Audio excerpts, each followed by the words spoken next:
क्या आपने कभी ये महसूस किया है कि कुछ लोगों की आमदनी ना बहुत ज़्यादा नहीं होती है, लेकिन उनके घरों में सुकून भी होता है, मोहब्बतें भी होती हैं और बरकतें भी होती हैं। और कुछ लोग ना ऐसे होते हैं जिनके पास सब कुछ होता है, लेकिन ना दिल को सुकून मिलता है, ना घर में खुशी रहती है और ना पैसा टिकता है।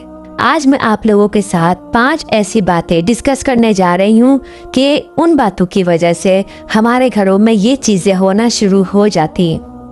अगर आप भी चाहते हैं कि अल्लाह ताला आपके घरों में बरकत अता फरमाए तो आज की वीडियो को ना आखिर तक ज़रूर देखिएगा।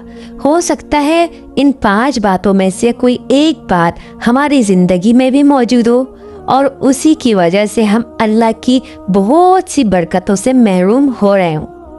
अस्सलामुअलैकुम या अहलुल ईमान, आप लोग कैसे हैं? ठीक ठाक है, खैरियत से है? तो आज जो है पहली बात की तरफ जाने से पहले मैं आप लोगों को थोड़ा सा ये बता दूं, ये जो वीडियो में आप मनाजिर देखेंगे ये सारे मनाजिर मनोड़ा के हैं। अब मैं आप लोगों के साथ मनोड़ा जाने और जाने से वापसी तक की वीडियो आप लोगों के साथ शेयर करूंगी, एंजॉय करिएगा और साथ साथ हम 5 बातों को भी डिस्कस करेंगे। अब चलते हैं हम अपनी पहली बात की तरफ। पहली बात है नमाज में गफलत। नमाज सिर्फ एक फ़र्ज इबादत नहीं है, बल्कि अल्लाह ताला से हमारा ताल्लुक है। जब इंसान नमाज को अहमियत देता है तो वो अपने रब के करीब होता है। तो कोशिश करें कि 5 नमाजें ना वक्त पर अदा करें और घर के हर अफराद को भी मोहब्बत से इसकी तरगीब दें। अगर बीवी नमाज पढ़ती है तो शोहर को भी नमाज की तरफ लाए, और अगर शोहर पढ़ता है तो बीवी को भी नमाज की तरफ लाइए, और अगर मियाँ बीवी दोनों नमाजी है तो अपनी औलाद को भी नमाज की तरफ लाइए और फिर देखिएगा अपने घरों में बरकतें। अब चलते हैं दूसरी बात की तरफ। दूसरी बात जो है ना वो है गुनाह के बाद तौबा न करना। हम सबसे गलतियां ज़रूर होती हैं, कोई भी इंसान ना बेखता नहीं है, लेकिन फ़र्क ये है कि कुछ लोग अपनी गलती मान कर ना अल्लाह से माफ़ी मांग लेते हैं और कुछ लोग गुनाह को मामूल बना लेते हैं। आपको पता है नबी करीम सल्लल्लाहु अलैहि वसल्लम ना इस्तिग़फ़ार की कसरत फरमाया करते थे। हालांकि आप सल्लल्लाहु अलैहि वसल्लम तो मासूम थे, लेकिन फिर भी वो दिन में जो है ना कई दफ़ा इस्तिग़फ़ार किया करते थे। तो फिर हमें तो इसकी और भी ज़्यादा ज़रूरत है, इसलिए ना रोज़ाना दिल से इस्तिग़फ़ार करें और अल्लाह से अपने हालात बेहतर करने की दुआ भी मांगे। अब चलते हैं तीसरी बात की तरफ। तीसरी बात है वालिदैन और रिश्तेदारों के हुकूक, और ये आजकल बहुत ज़्यादा होने लग गया है। कई लोग नवाफिल तो पढ़ते हैं लेकिन वालिदैन का दिल दुखाते हैं या रिश्तेदारों से ताल्लुक तोड़ लेते हैं। याद रखें सुलह रहमी जो है ना वो इस्लाम की अहम तालीमात में से है।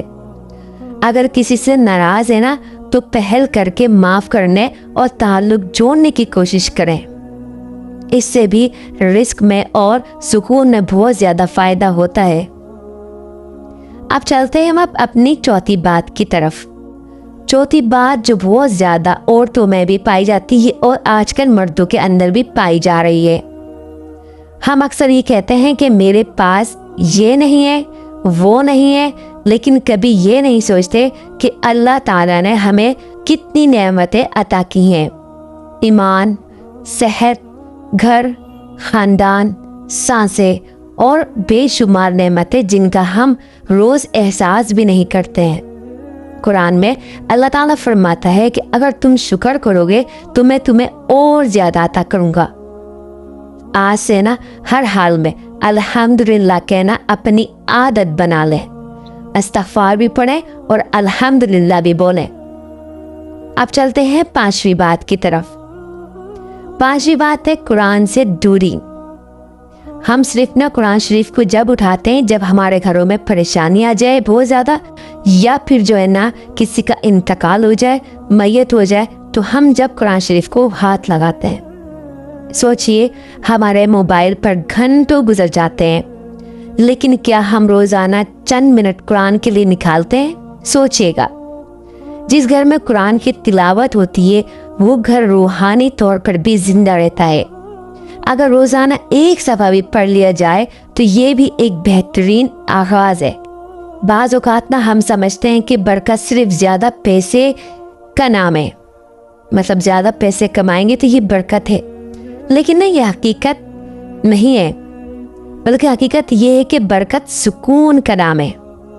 अगर कम आमदनी में भी दिल मुतमईन है ना आपका, घर में मोहब्बत भी है, बच्चे नेक भी हैं, बीमारियों से भी हिफाजत है और अल्लाह की रज़ा नसीब है हमें, तो यही असल बरकत है। तो आज का अमल, आज से सिर्फ 7 दिन के लिए एक छोटा सा अहद करें मेरे साथ आप लोग कि आप लोगों को 5 नमाजों की पाबंदी करनी है, रोज़ाना कम से कम 100 मरतबा इस्तिग़फ़ार पढ़ना है और रोज़ाना चंद आयत कुरान करीम की तिलावत करनी है। वालिदैन या किसी अजीज़ को फ़ोन करके उनका हाल पूछें और सोने से पहले कम से कम 5 नेमतों पर अल्लाह का शुक्र अदा करके सोएं। अगर आप इखलास के साथ ये मामूल इख्तियार करेंगे तो इंशाअल्लाह आप अपने दिल और अपनी ज़िंदगी में सुकून को महसूस करेंगे। हर इंसान के हालात तब मुख्तलिफ होते हैं, इसलिए नताइज भी मुख्तलिफ हो सकते हैं, मगर अल्लाह ताला की तरफ रुजू हमेशा खैर का सबब बनता है। आखिर में मैं आप लोगों से एक सवाल करूंगी, अगर आज अल्लाह ताला आपसे पूछे कि मैंने तुम्हें इतनी नेमतें दी, तुमने उनका शुक्र कैसे अदा किया, तो हमारा जवाब क्या होगा? सोचकर ज़रूर बताइएगा। आइए आज ही से अपनी ज़िंदगी बदलने का इरादा करते हैं। अल्लाह ताला हमारे घरों में रहमत भी दे, सुकून और बरकत अता फरमाए, हमारे गुनाहों को माफ़ फरमाए और हमें कुरान और सुन्नत के मुताबिक ज़िंदगी गुजारने की तौफीक भी अता फरमाए। आमीन या रब्बिल आलमीन। अगर ये वीडियो आपके दिल को छू गई है तो उसे ज़रूर आगे शेयर करिएगा, ताकि शायद आपके ज़रिए किसी और की ज़िंदगी में भी खैर का सबब बन जाए। दुआ में याद रखिएगा, अगली वीडियो को याद करिएगा, चैनल को सब्सक्राइब कर दीजिएगा और प्यारा सा कमेंट ज़रूर कीजिएगा। अस्सलाम वालेकुम रहमतुल्लाह।